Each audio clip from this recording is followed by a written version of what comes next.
Coming up next on ZDTV News, they're two of the web's biggest sites. Will Yahoo and eBay really merge into one internet giant? We'll tell you what's really going on and what it means to high-tech business. There's a challenge out to Napster, the software that lets people from around the world share music files. Nutella has hit the web, and you'll be surprised at who's behind it. Computer clubs aren't just for nerds anymore, and getting involved means getting jobs. And Stephen King has brought Amazon.com to its knees. The download disaster next on ZDTV News.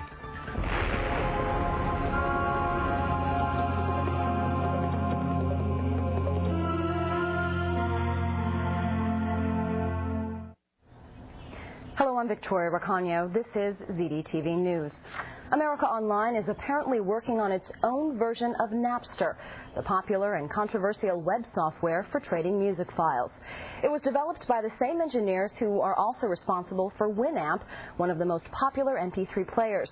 Their company, Nullsoft, is now part of AOL. The Napster emulator is called Nutella, with a silent G in front. Nullsoft posted a preliminary version on Tuesday, but quickly took it down when demand threatened to crash its servers. They say a final version will be released as free open-source software within a month. The project isn't likely to win many friends at AOL's future merger partner Time Warner, which gets much of its profit from its music operations. Nutella will probably face the same criticism as Napster, that it fosters and encourages illegal copying of music. But Napster is already hugely popular among music fans across the country. It's nightfall, and if college campuses seem quiet, that's because all the students are in their dorm rooms turning the record industry on its ear. They're downloading their favorite songs for free from the internet, mostly using a website called Napster.com. It was started by a 19-year-old dropout, and it spread so quickly that it's clogging computer networks on hundreds of campuses. You don't have to worry about, having to buy different CDs. You can just play them on demand, Even piracy, that's hands down a copyright infringement, can in certain instances speed up the process of legitimate market development. Strauss Zelnick is president of BMG Entertainment, a $4.6 billion giant with stars from Whitney Houston to Britney Spears. He sees business doubling or tripling in this decade when record labels start selling your music as computer files instead of just tapes or discs. But there will be one critical difference between Napster and the big guys. The music you buy in the future, whether on disc or online, will contain computer code to prevent you from listening unless you pay. You're welcome to copy the music onto a friend's computer, but your friend will have to pay too. Nowadays, instead of selling consumers a CD, what you're actually going to be selling consumers is the permission to listen to a song or to listen to an album. And that's a huge difference. So if you listen closely, you'll hear a $40 billion industry changing the way it does business, or at least until another 16-year-old comes along to crack the computer code.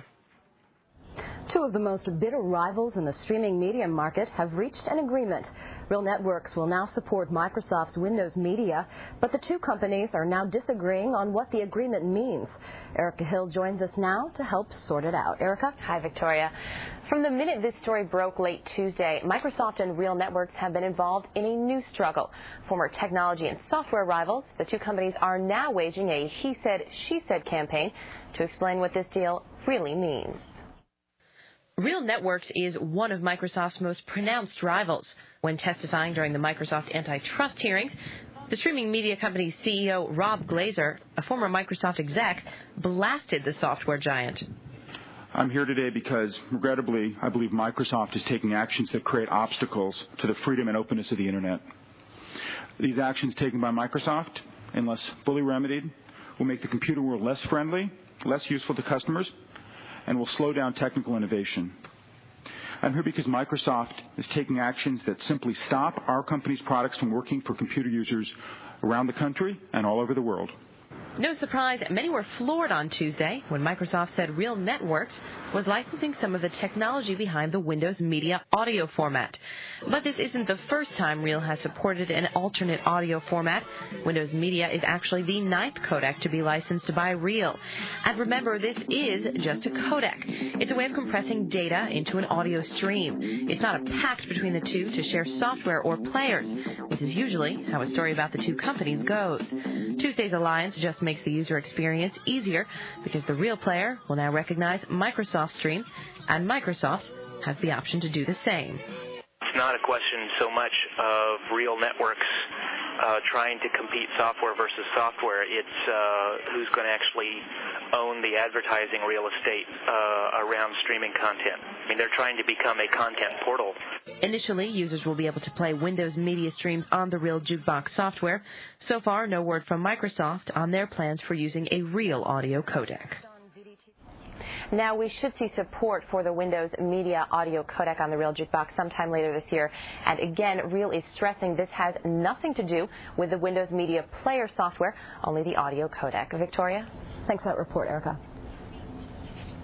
The maker of an iMac look-alike is demanding a retraction from Apple Computer. Future Power, maker of the ePower computer shown on the right, says Apple has made misleading statements about its legal action.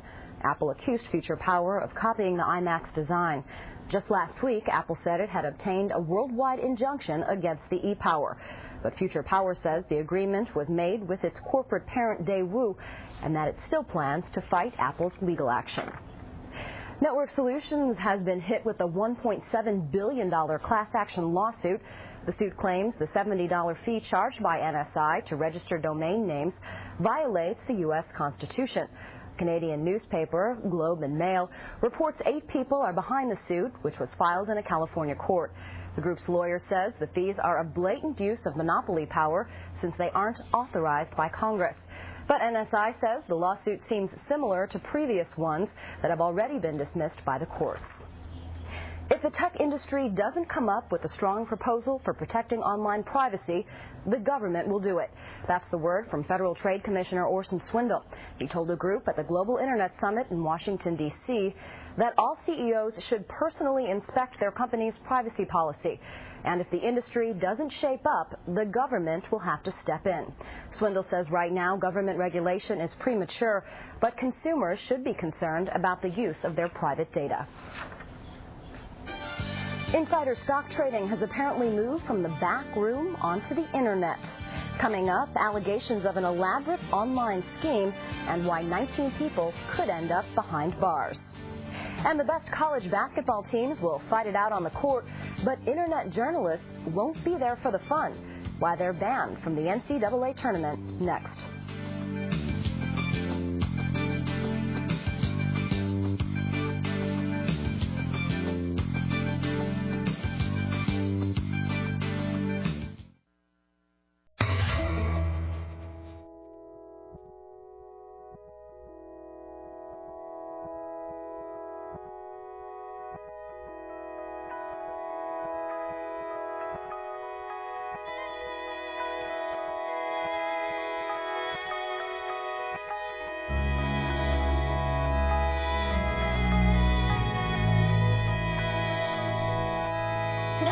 Who wants to marry an auctioneer?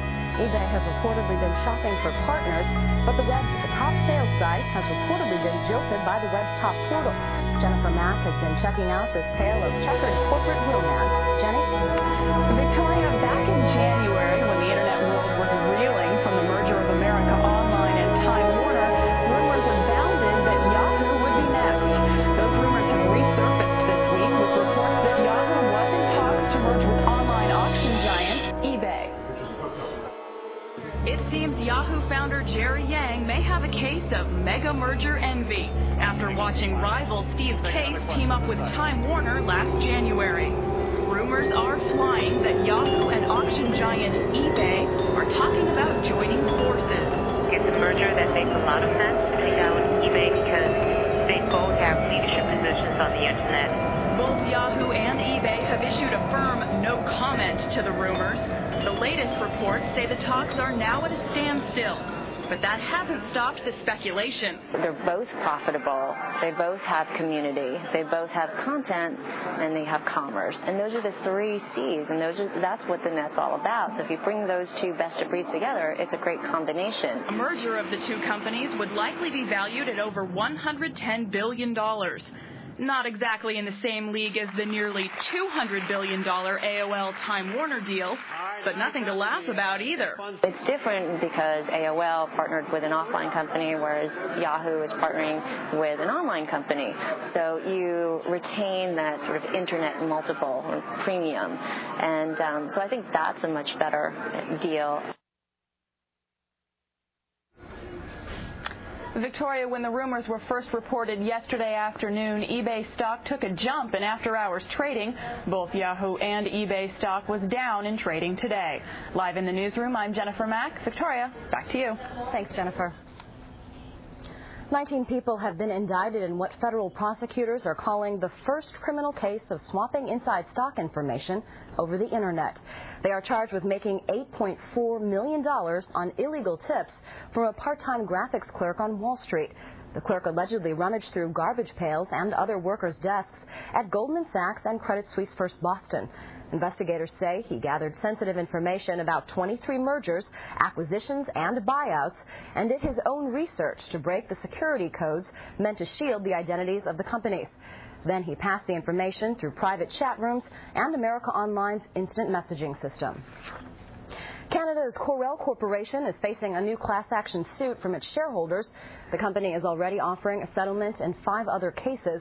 The latest lawsuit was filed in Philadelphia on behalf of all those who purchased Corel stock between the 7th and 21st of last December. Like the other suits, it alleges Corel artificially inflated its stock prices through misleading statements. A hearing has been set for May 12th on Corel's offer to settle the other lawsuits for $5 million. Another multi-billion-dollar high-tech acquisition, Epiphany Inc. is buying Octane software in a deal worth more than $3 billion. Epiphany makes customer relationship management software. Octane makes customer care applications for sales, services, and support. Epiphany says the combined company will have a full suite of customer management software, making it a threat to established players like Siebel and Oracle. Chip giant Intel is pushing its diversification into networking chips. It's bought Giga, the networking chip unit of Danish cable company NKT, for $1.25 million cash. Giga specializes in high-speed communications chips used in optical networking. And Intel is expanding its presence in the market. The company has already formed a partnership with US West to jointly offer high-speed home networking services. Hard on the heels of the 1 gigahertz processors from Intel and AMD, IBM says it has come up with what it says is the equivalent of a 2 gig chip. The Power 4 processor combines 2 processors on a single slab of silicon. Early versions will have their processor cores running at 1 gigahertz each and will scale up to double that speed. The Power 4 is on schedule to ship in the second half of next year. It will serve high-end RS-6000 servers that perform large numbers of online transactions or host high-traffic websites, such as those involved with the Olympic Games. Give Stephen King credit for doing something even the most dedicated hackers have failed at: overwhelming the busiest retail site on the Internet. At a minute past midnight Tuesday, his new ghost story, Riding the Bullet, went up on the web exclusively, and servers started going down. Even Amazon.com proved incapable of handling the demand for downloads. Publisher Simon & Schuster says King is the first best-selling writer to release a book online, predicting King will help push e-books into the mainstream. This is part of the future of publishing, and it's digital, and we're in it. King wrote Riding the Bullet, which is really a short story, while recovering after being hit by a van near his summer home in Maine last June. In a statement, he said, "I'm curious to see what kind of response there is and whether or not this is the future."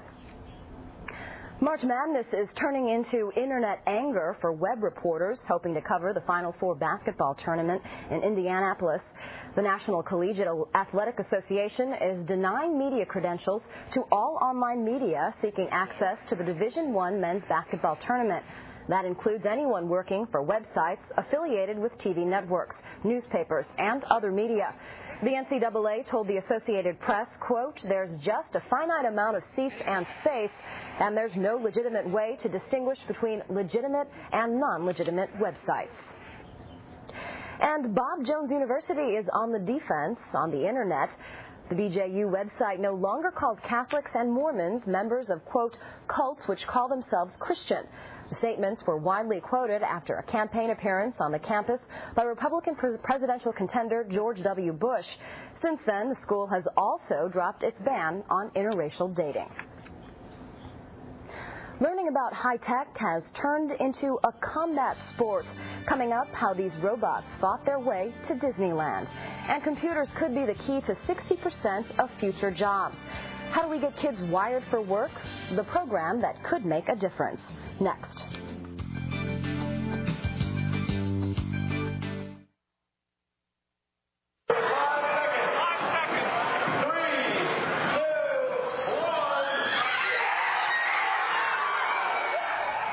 Robots just won these kids tickets to Disneyland. The machines may look like R2-D2, but what they lack in personality, they make up in ingenuity. Engineers and high school students designed and built these robots for the regional competition called FIRST at Eastern Michigan University. FIRST means for inspiration and recognition of science and technology, and the program aims to get kids excited about science and math. I really believe that done right, you could easily convince kids that math and science and technology are more fun, more exciting, more accessible than anything else they do. The teamwork between these three teams in the finals, all the elimination rounds, is incredible. I can't believe we made it all the way here. We got three awesome robots. It's incredible. The three winning teams are headed to the finals at Epcot Center in Orlando, Florida. Not all kids naturally take to computers, but those who are left behind could lose out when it comes time to get a job. How do you make sure kids learn the computer skills they need? Janet Yee reports on an innovative program based at one of the nation's best universities. Kevin Conley's got his own game, Who Wants to Be a Thief? That's how the 19-year-old describes his life growing up in housing projects on Boston's South Side. I mean, that's how immature I was when I was younger. And computer club taught me a little maturity, made me a little more creative, and made me want to do something when I get older. This side first. The Computer Clubhouse, 15 exist today, founded first in 1993 by the Computer Museum and MIT. Today's kids, tomorrow's musicians. Artists, dancers, whatever they choose to be, research shows 60% of careers will require computer skills. The clubhouses are giving a head start, a chance to learn technology. The center's focus is on underprivileged kids 8 to 18. We didn't see the clubhouse just as a place for kids to come and surf the net. We wanted them to create their own web pages, to make their own presence on the web. We sometimes have this slogan, we say, don't surf, make waves. We want the kids in the clubhouse to be the ones that are creating things out there in the world. Creating things is just what Kevin Conley is doing. With the help from Clubhouse mentors, he's mastering the art of software animation. Now remember, this is the guy who figured on growing up as a thief. I didn't think that I'd be able to do the same stuff they use to make a commercial. I didn't think I'd be able to use the same stuff they used to make something like Jurassic Park, similar programs. I didn't think I was that creative, and it opened my eyes to all the capabilities that I have. The Computer Clubhouse concept is catching on. Intel is adding its name to the list of supporters. Using the MIT model, the chipmaker plans to open 100 of these after-school centers by 2005. It's like bringing a library to children, but we're bringing more than books. We're bringing the technology to them, the mentors to them, and showing them how to use the technology in their everyday life. All told, the clubhouses will serve 50,000 young people in 4 neighborhoods around the world.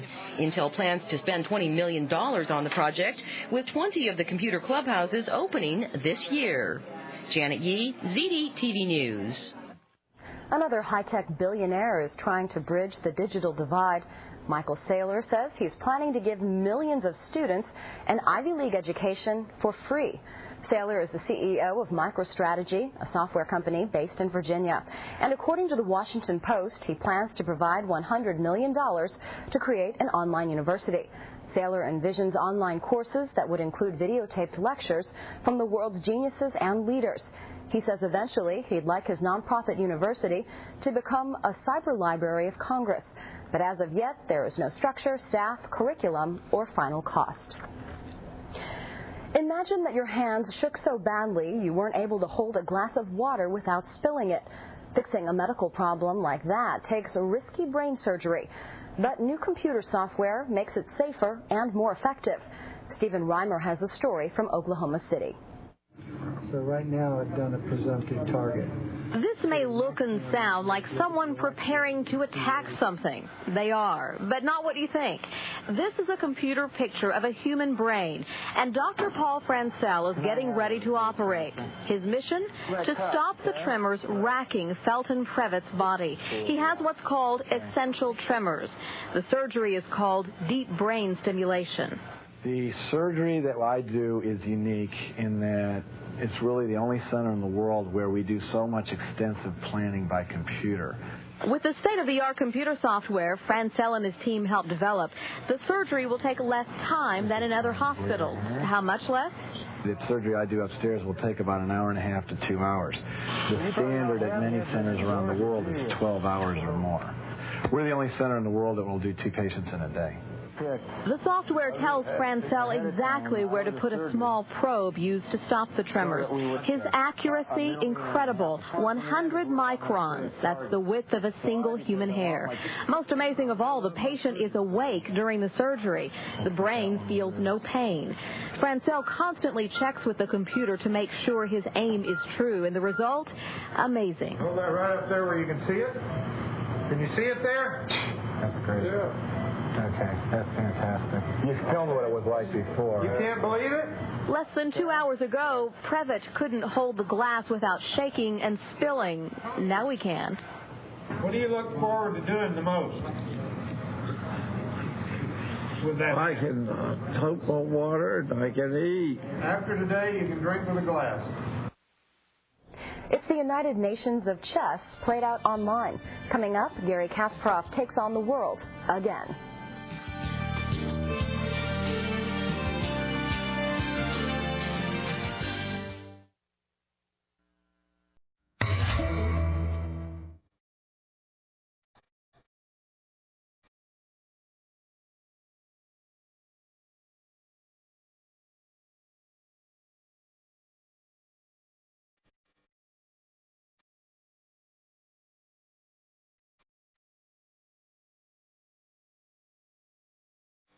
World chess champion Gary Kasparov has made his latest move on the net. He has launched a portal for the chess community. To kick off the project, Kasparov played 29 simultaneous chess games with competitors from 8 to 16 years old. He hopes to encourage kids to make the game part of their daily routine. We have enough data collected from every quarter in the world that shows kids with chess in the classroom are doing better in social behavior and curriculum than kids without chess. No shame to lose to Kasparov. Kasparov played 10 of the games in person from Times Square in New York, while the other 19 were played live on the web. You can download the online games at Kasparov's site, kasparovchess.com.